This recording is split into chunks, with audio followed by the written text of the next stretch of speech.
Terima kasih banyak atas undangannya Pak Sigit Sugito dan Matur Nuwun Dewo. Saya sangat berbangga bisa hadir di sini memberikan sumbangsih pikiran untuk kota Jogja tercinta yang makin positif nantinya bersama Pak Afnan dan Pak Sigit. Tepuk tangan buat kita semua.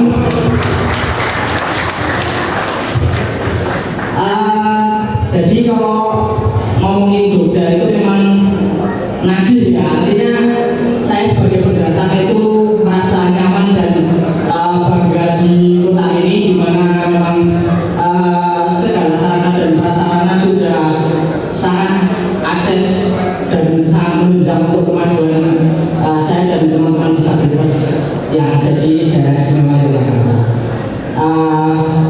Kami berharap nantinya di bawah pimpinan Pak Afnan dan Pak Sigit tentunya inklusivitas makin merata, tidak hanya slogan tapi diimplementasikan di kehidupan kita yang real. Kemarin Pak Sigit minta saya baca puisi perjuangan penyandang disabilitas di kota Jogja. Oke, Yuda. Saya akan membacakan puisi tentang jeritan hati dan harapan seorang disabilitas di Jogja Istimewa Tercinta, yang sebenarnya puisi ini mendadak baru saja saya bikin tadi pagi. Yang apa? Jadi banyak orang yang kemudian bertanya, ini sudah untuk edukasi karena harapan saya semua bisa mengerti bagaimana disabilitas itu melakukan kegiatan sehari-hari, karena banyak kemudian yang selalu dengan kami, tetapi untuk sekedar kamu kalau baca puisi atau kalau ngetik itu caranya gimana, itu yang sangat dasar tapi tidak banyak orang tahu. Nah, sebelum saya baca mungkin saya sedikit bercerita. Jadi saya itu kalau mengetik atau membaca puisi itu menggunakan handphone yang sudah include dengan pembacaannya. Jadi ada namanya screen reader yang dia akan merubah segala tulisan di layar ke dalam bentuk audio, yang kemudian audio itu nanti kita ucapkan. Jadi kalau misalnya di teater nih, orang melek pada umumnya itu kalau baca naskah dari kertas, maksudnya dari mata kemudian disuarakan. Nah, kalau saya dari kuping kemudian disuarakan. Bukan buat Mas Yuda.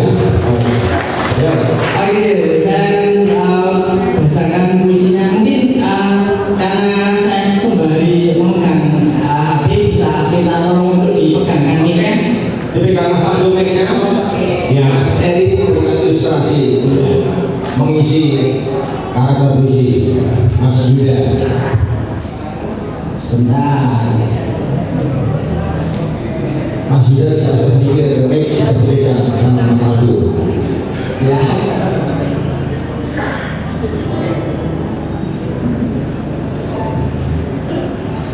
HP-nya mana Mas?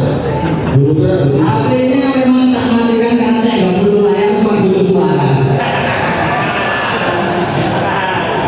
Jadi kadang banyak orang HP-nya rusak karena biasanya layar itu tulisannya kita bermain handphone ini banyak orang tipu. Jadi ini sampai anak rumah saya kayak gitu. Oke. Mas Yuda saya kami Siap Om Dewo. ramah juga. Aman. Aku udah butuh suara.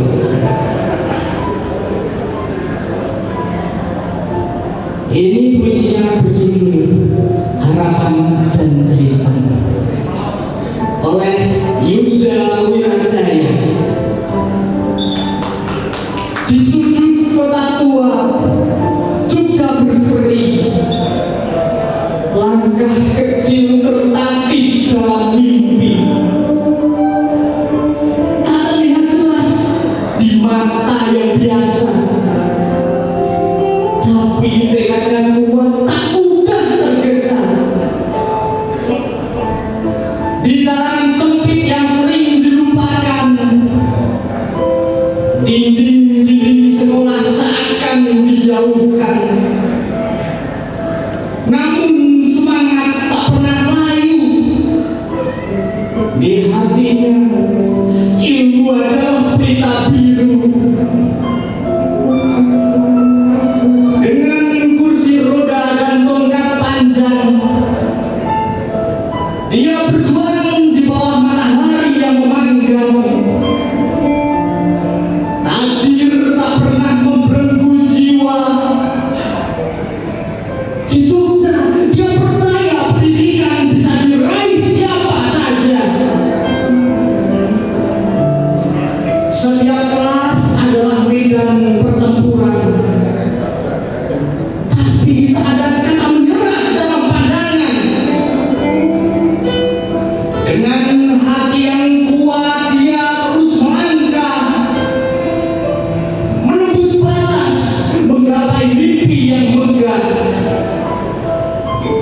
dengan mereka tak pernah pudar, meski dunia kadang tak memberi sadar. Pendidikan adalah hak yang setara, namun langkah mereka seringkali ditunda. Di lorong-lorong sempit dan sunyi, mereka berjuang tak kenal lelah, tak kenal letih, tak kenal sepi. Di tengah budaya yang syarat tradisi, mereka mencari tempat merangkai visi. Kesenian dan adat tak pernah menolak, namun seringkali mata tak memberi pelukan hangat. Di alun-alun mereka berdiri tegak, menyuarakan bahwa perbedaan bukan ajaran, bahwa semua memiliki hak untuk bermimpi di kota budaya yang penuh harmoni. Tapi jalan ini tak selalu terang, ada stigma yang menghadang di setiap langkah. Masyarakat kadang lupa untuk merangkul, namun mereka terus berjuang meski seringkali terpukul.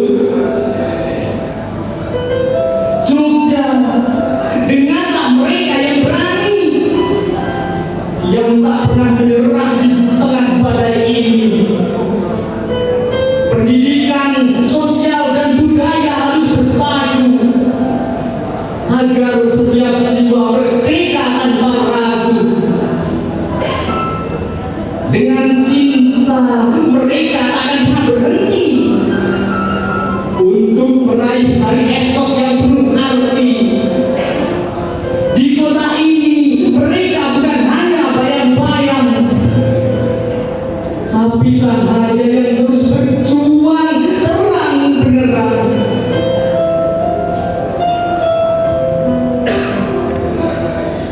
Di Jogja, kota penuh warna,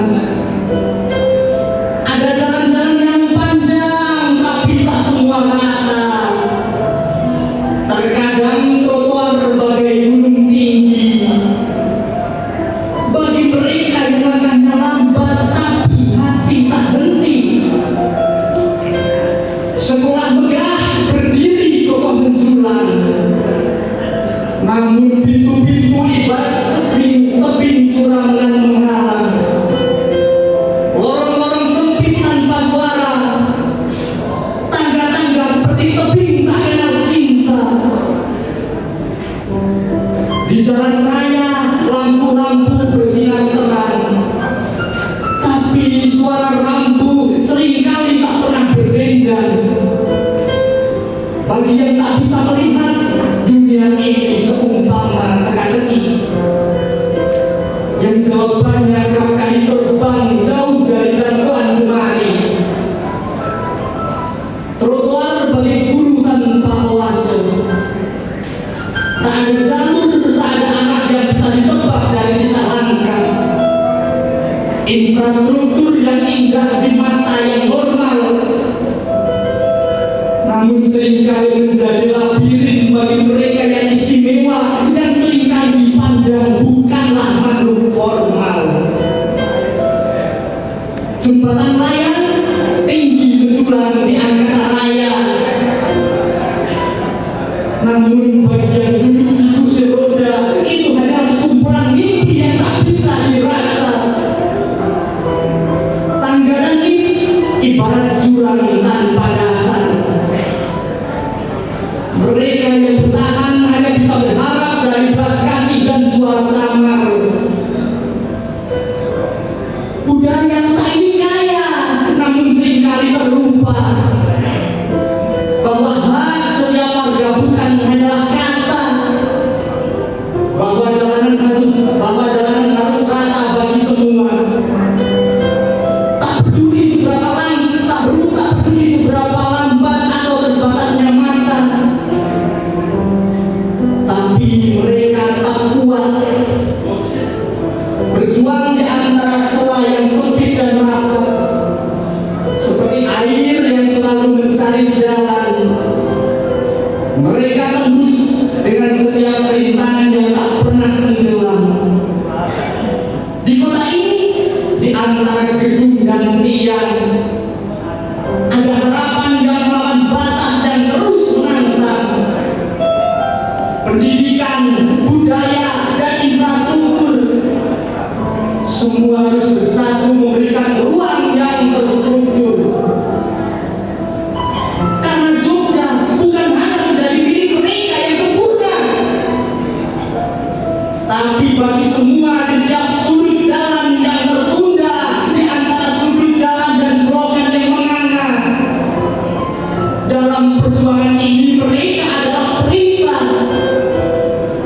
yang terus menyala meski infrastruktur terkadang lupa. Afnan dan Cindy entaskan disabilitas dari luka